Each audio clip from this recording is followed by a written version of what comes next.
दरवाजे से निकली आला हजरत इमाम अहले सुन्नत मुजद्दिदीन मिल्लत मेरे आला हजरत से किसी ने पूछा था कि हजरत जी बीबी नात पढ़ सकती है? फतावा रज़विया की 14वीं जिल्द, बीबी मिलाद पढ़ सकती है? मिलाद। आला हजरत ने फरमाया अगर बीबी मिलाद पढ़ रही हो, नात पढ़ रही हो और उसकी आवाज गैर महरम के कानों तक जा रही हो, फरमाया उसे सवाब नहीं होगा, उसे हराम काम करने का गुनाह दिया जाएगा। बीबी को मना है, वो नात की आवाज भी औरत का ही नहीं पड़ता, दीन में तो औरत की आवाज का भी पड़ता है। दीन में तो औरत की हजरत सैयदा ज़ैनब, हजरत फातिमा की वो लख्ते जिगर जो मैदान करबला में इमाम हुसैन बराबर की शरीक रही सैयदना इमाम हुसैन के साथ। याह्या बिन मोइन कहते हैं मैं 15 साल तक हजरत ज़ैनब का पड़ोसी रहा हूं। 15 साल। घर बराबर होता है ना, बंदा बीबी देख ही लेता है। वो बीबी कभी पर्दा डाल के जा रही है दवाई लेने, कभी नजर आ ही जाती है। कहते 15 साल में सैयदा फातिमा की बेटी का पड़ोसी रहा हूं, मैंने कभी बुरके में छुपी हुई ज़ैनब भी नहीं देखी। बुरके में छुपी हुई ज़ैनब भी कभी नहीं देखी। हजरत अब्दुल्ला बिन जाफर तैयार जनाबे अली मुर्तजा के भाई थे, उनके बेटे के साथ इनका निकाह हुआ था, बीमार हो गई। तो हजरत अब्दुल्ला कहने लगे ज़ैनब चल तुझे हकीम के पास ले जाऊं, तबीब के पास ले जाऊं। तो हजरत ज़ैनब कहने लगी आप जाइए मेरा हाल बता के दवाई ले आइए।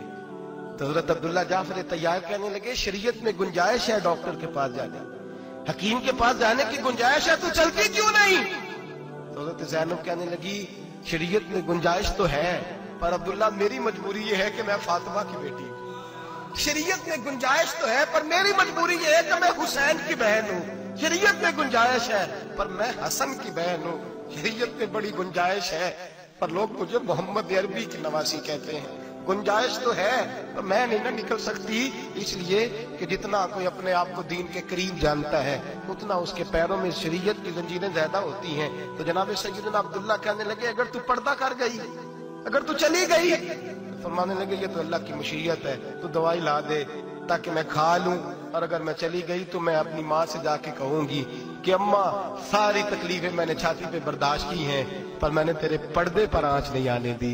मेरे भाई ये उसवा नूर है, ये उसवा हसना है, ये हमें सिखाया जा रहा है। मेरे हबीब करीम की बीवियों का ये हाल था। बीवियों का अपने घर के आंगन में हजरत आयशा सिद्दीका, हजरत सौदा जनाब हफ्सा अपने सेल में जब बैठती थी ना तो दीवार की तरफ मुंह करके बैठती थी, दीवार के साथ लग के दीवार की तरफ। बीबियां अपने घर के अंदर भी दीवार की जानिब मुंह करके बैठती थी। लोग पूछती, बीबियां पूछती कि अपने घर में भी दीवार को मुंह करने का मतलब? कहती हो सकता है कुछ छत पे चढ़े अचानक नजर पड़े, तो हम चाहती हैं फिर भी हमारा चेहरा नजर ना आए उसे, फिर भी हमारा चेहरा नजर। हम अपने घर के अंदर भी पाबंद रहती हैं कि हमारे चेहरे नजर ना आए। खुदारा बड़े पैसे जिंदगी में लुटाए हैं, 1000 1500 बुरके पे भी खर्च करो, वो घर ले जाओ, वो अम्मा को भी दो, बहन को भी दो, बीवी को भी दो, उसको कोई ये पहन ले।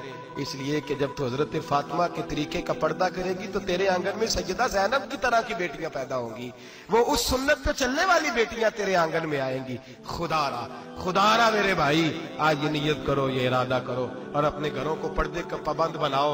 अगर एक बेटी पर्दादार हो गई तो कई खानदान पर्दादार हो जाएंगे। अगर एक बेटी पर्दादार हो गई तो कई घराने संवरेंगे, कई जगह पे नूर फैलेगा। ऐ अर्श के मालिक, ऐ मेरे महबूब के खुदा, तुझे वास्ता है मेरे महबूब की बीवियों का और तुझे सदका हुजूर की शहजादियों का। ऐ अल्लाह इतना करम बरसा, इतनी रहमत बरसा कि मेरे वतन की बेटियां और मेरे वतन की माएं बहनें बच्चियां ये समझ जाए कि हमारी निजात सिर्फ हजरत फातिमा के बुरके में है, हजरत आयशा के पर्दे में है, सैयदा खदीजातुल कुबरा के हिजाब में है। अल्लाह करे ये समझ जाए और ये जब भी सजदा करें तुझसे हयाई मांगे, ये तुझसे जब भी सजदा करें ये तुझसे अपने लिए चादर ततहीर और पर्दा तनवीर ही मांगे। अल्लाह करे मुझ बेअमल की मुंह से निकले हुए लफ्ज किसी के दिल में तासीर बन के उतरे और फिर दुनिया के अंदर ये रिवाज आम हो कि हर कोई पर्दा करे, हर कोई बापर्दा हो जाए। ऐ अल्लाह तू तासीर नाजिल फरमा, ऐ अल्लाह तू अमल की दौलत नाजिल फरमा, ऐ अल्लाह हमारी बेटियों को इज्जत की चादर अता फरमा। हमें